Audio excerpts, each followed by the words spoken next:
کراچی میں آج بارشوں کا سلسلہ جہاں شروع ہوا جو مزید آنے والے 2-3 دن جاری رہ سکتا ہے، جس کی پیشن گوئی کی گئی ہے۔ اور تمہاری یہاں نہیں ہوئی تو میں کیا کروں بھائی، ہمارے یہاں ہوئی تھی، کوئی بات نہیں۔ لیکن آج جو شہر قائد میں بارش ہوئی تو یقینی طور پر بلدیہ وسطی کا محکمہ سینیٹیشن حرکت میں آیا اور انہوں نے فوری طور پر شاہراہوں پر آ کر بارش کے پانی کی نکاسی کے کاموں کا آغاز کر دیا۔ یقینی طور پر آج 23 مارچ کی چھٹی اور پہلا روزہ تھا، لوگ سحری کھا کے ٹن ہو گئے تھے، سو گئے تھے، اس لیے سڑکوں پر رش کم ہے۔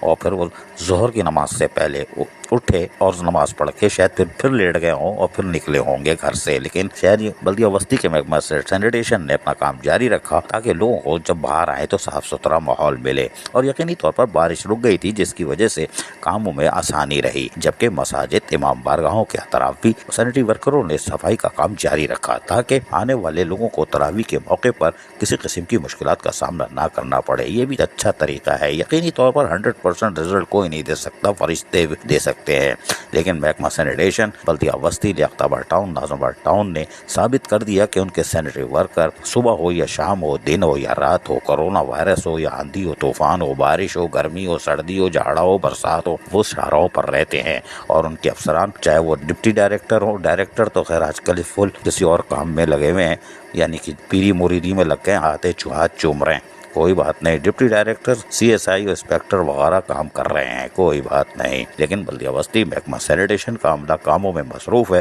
جو ہم گائے بگائے دکھاتے رہتے ہیں۔ عزیز عارف، KBS بلدیہ نیوز کراچی۔ ایسی ہی خوبصورت ویڈیوز فیوچر میں حاصل کرنے کے لیے ریڈ بٹن پر کلک کر کے اور بیل آئیکن کو پریس کر کے ہم سب کے سبسکرائبر بننا مت بھولیے۔